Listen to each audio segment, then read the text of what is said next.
नाम है हरिया, मैं काम करता हूँ बहुत बढ़िया, खाता हूँ खाना और रोज गाता हूँ गाना। अरे यार, आज तो बहुत देर हो गई। इस खतरनाक जंगल को देखकर तो मेरे हाथ पैर ठंडे हो गए हैं। अगर मैं वक्त पर गांव नहीं पहुंचा तो मालिक बहुत नाराज हो जाएंगे। तभी हरिया को एक आवाज सुनाई देती है। सुनिए हरु जी। अरे, ये आवाज किसने दी? तभी हरिया को सामने कुछ दूर एक औरत खड़ी दिखाई देती है। अरे भाई, ये औरत अकेली इतनी रात को इस जंगल में क्या कर रही है? चलकर पूछना पड़ेगा। फिर हरिया अपनी बैलगाड़ी उस औरत के सामने लाकर रोक देता है और उससे पूछता है। अरे सुनिए, आप इतनी रात को इस खतरनाक जंगल में अकेली क्या कर रही हैं? तभी वो औरत मीठी आवाज में कहती है, अरे हरु जी, आप आ गए। मैं कब से आपका इंतजार कर रही थी। वैसे तो यहाँ से काफी लोग गुजर चुके हैं, लेकिन मैं खास आपका इंतजार कर रही थी। अच्छा, तुम सच कह रही हो? मुझे तो यकीन नहीं हो रहा है। वो क्या है ना, आज तक किसी ने मुझसे इतने प्यार से बात नहीं की। हाँ हरु जी, मैं सच कह रही हूँ। अब देर मत करिए और जल्दी से मुझे मेरे घर तक छोड़ दीजिए। हाँ, कौन सी बड़ी बात है, अभी छोड़ देता हूँ। आप मेरे पीछे बैलगाड़ी में बैठ जाइए और मुझे रास्ता बताते चलिए। फिर वो औरत हरिया की बैलगाड़ी में बैठ जाती है और हरिया बैलगाड़ी हाँकता हुआ आगे चल पड़ता है। फिर उस औरत के बताए हुए रास्ते पर चलते चलते हरिया बैलगाड़ी लेकर एक काली गुफा के आगे आकर रुक जाता है। हरिया उस औरत से पूछता है, हाँ देवी जी, आपका घर कहाँ है?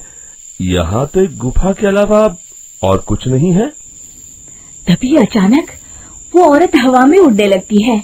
देखते ही देखते उसका सुंदर रूप एक डरावनी चुड़ैल में बदल जाता है और वो जोर जोर से हंसती है। अरे तू तो एक नंबर का बेवकूफ निकला। तू तो बड़ी आसानी से मेरी बातों में आ गया। अरे मर गया रे, ये तो एक चुड़ैल है। हे भगवान बचा ले, ये तो बड़ी डरावनी दिखाई दे रही है। और फिर अगले ही पल हरिया की बैलगाड़ी में रखा सारा सामान हवा में उड़ता हुआ उस काली गुफा के अंदर चला जाता है और वो चुड़ैल भी उस गुफा के अंदर जाकर कहीं गायब हो जाती है। हरिया ये नजारा देख बुरी तरह घबरा और परेशान हो जाता है। अरे, ये चुड़ैल तो मेरा सारा सामान लेकर गुफा में गायब हो गई। अब क्या होगा? अगर मैं गांव खाली हाथ गया तो मालिक मेरी अच्छी खबर लेंगे। मेरी इस बात का कोई यकीन भी नहीं करेगा। फिर आखिर वही हुआ। हरिया के मालिक चंपक सेठ को हरिया की किसी भी बात पर रत्ती भर भी यकीन नहीं हुआ। चंपक सेठ को लगा हरिया झूठ बोल रहा है और उसने ही लालच में आकर सारा सामान हड़प कर लिया है। फिर हरिया को बेईमान समझकर चंपक सेठ उसे काम से निकाल देता है। अगले दिन अपनी दुकान में परेशान बैठा चंपक सेठ गुस्से में बड़बड़ाता है। अरे, दुकान में तो सामान बिल्कुल भी नहीं है। अब मुझे ही शहर जाकर सामान लाना होगा। फिर वो अपनी बैलगाड़ी लेकर शहर चला जाता है। शहर से सामान लेकर जब चंपक सेठ वापस गांव लौट रहा होता है, तभी उसे एक आवाज सुनाई देती है। चंपक जी, ओ चंपक जी। अरे, ये तो कोई मेरा नाम लेकर मुझे पुकार रहा है। फिर उस रास्ते में वही औरत खड़ी दिखाई देती है। फिर क्या था, हरिया की तरह चंपक सेठ भी उस औरत के पास अपनी बैलगाड़ी लेकर जाता है और वो भी उसकी चिकनी चुपड़ी बातों के मुंह जाल में फंस जाता है। फिर चुड़ैल उसे भी अपनी गुफा तक ले जाती है और उसका सारा सामान लेकर गुफा में गायब हो जाती है। बेचारा चंपक सेठ लाचार होकर खाली हाथ गांव लौट आता है। फिर ये उस जंगल में रोज की बात हो जाती है। जो कोई भी शहर से कुछ लेकर गांव की तरफ लौटता, वो चुड़ैल उसे बेवकूफ बनाकर उसका सारा सामान लेकर गुफा में गायब हो जाती। एक दिन हरिया एक लकड़हारे को उसी जंगल की तरफ जाते हुए देखता है। फिर हरिया उसे रोकते हुए कहता है, अरे भाई, क्यों अपनी मौत को दावत दे रहे हो? मेरी बात मानो, आगे जंगल में मत जाओ, वहाँ एक बड़ी भयानक चुड़ैल रहती है। लकड़हारा हरिया की बातों को नजरअंदाज करते हुए कहता है, अरे भाई, मुझे पहले ही बहुत देर हो चुकी है, मुझे जाने दो भाई। शाम तक लकड़ियाँ काट कर शहर के बाजार में बेचना है। तुम अपनी ये कहानी किसी फुर्सत में बैठे इंसान को सुनाओ, मैं तो चला।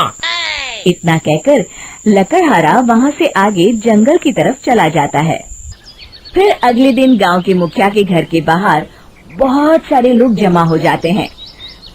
तभी हाथ में कुल्हाड़ी लिए खड़ा लकड़हारा कहता है, अरे मुखिया जी, अब आप ही हमें बचाइए उस जंगल वाली चुड़ैल से। हमारा सारा काम तो शहर से ही होता है। अरे मुखिया जी, उस चुड़ैल की वजह से तो मैं पूरी तरह बर्बाद हो गया हूँ। हम सबको मिलकर उस चुड़ैल का कोई इलाज करना पड़ेगा। तभी भीड़ में खड़ा बीरा कहता है, आप लोग चिंता मत करिए, कल से वो चुड़ैल किसी को नहीं लूट पाएगी। मेरे पास एक बहुत अच्छी तरकीब है। तभी चंपक सेठ उसका मजाक उड़ाते हुए कहता है, अरे तेरा नाम बीरा है तो क्या हुआ? तूने अभी उस चुड़ैल को देखा नहीं है? जाकर अपना काम कर, बड़ा आया। तब मुखिया जी कहते हैं, नहीं नहीं चंपक सेठ, मुझे लगता है हमें इस लड़के को एक मौका देना चाहिए। फिर सभी गांव वाले मुखिया जी की बातों से सहमत हो जाते हैं और वीरा शाम को एक बैलगाड़ी में कुछ सामान लादकर उस जंगल की ओर चल देता है। वीरा, ओ वीरा, कहाँ जा रहा है? तभी वीरा मुड़ के देखता है, वही चुड़ैल एक औरत के रूप में खड़ी है। अरे बहन जी, मैं आपको ही ढूंढ रहा था। देखिए, मैं आपके लिए क्या लाया हूँ। अरे वाह, तो खुद मेरे लिए इतना सामान लाया है। तू ही अकेला गांव में समझदार है। जरा देखो, मैं भी खोल के, बड़े भूख लगी है। जैसे ही चुड़ैल उस सामान पर से कपड़ा हटाती है, एक भगवान शिव की तेज रोशनी उसके अंदर मूर्ति से निकलती है और चुड़ैल अपने असली रूप में आकर जलने लगती है। अरे मैं जल रही हूँ, बचाओ! बचाओ! ओम नमः शिवाय! मर गई मैं! देखते ही देखते वो चुड़ैल राख के साथ उड़ जाती है और सभी गांव वाले भी वहां आ जाते हैं।